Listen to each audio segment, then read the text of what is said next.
In 2019's Doctor Sleep, years following the events of The Shining, a now adult Dan Torrance meets a young girl with similar powers as he tries to protect her from a cult known as the True Knot, who prey on children with powers to remain immortal. Directed by Mike Flanagan and written by Stephen King for the original novel and Mike Flanagan for the screenplay adaptation. Alright, welcome to the American Recut. I'm Nick. I'm Brendan. Let's talk about Doctor Sleep. Alright, so I'm going to start by saying I like that better than I did Terminator 2. You mean Dark Fate? Oh, yeah. I think that there's a half of this movie that's really good and a half that I didn't care for, but we'll get into that after we get into the American Recut stuff. Right. So, story? Yeah. The story for this one, it's an odd one. As I mentioned before, this is kind of a movie of two parts in many ways, and the story reflects that. The story itself, the base premise is very basic. It's a protect the chosen one kind of story.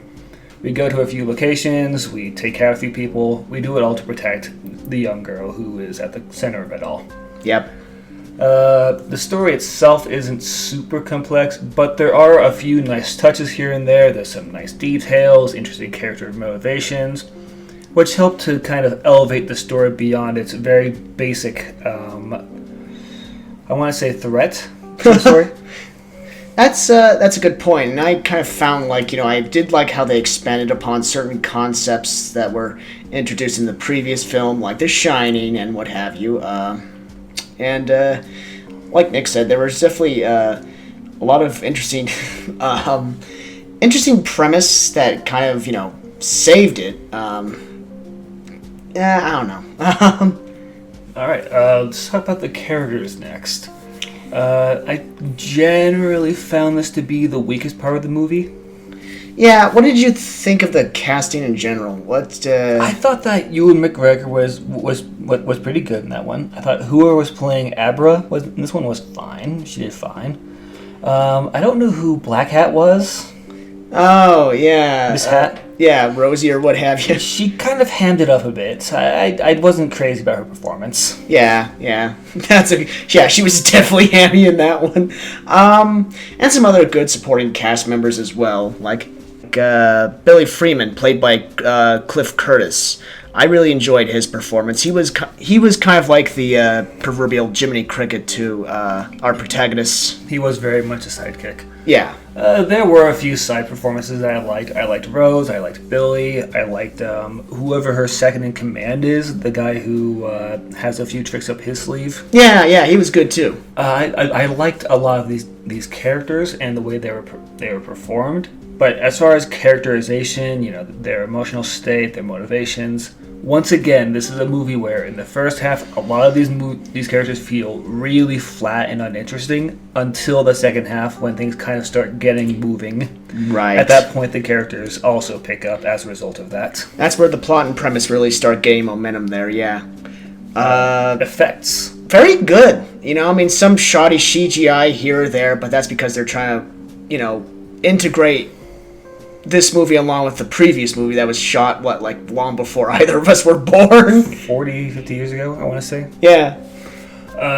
Again, this is a movie of two parts. In the first part, you can see where the budget cuts are.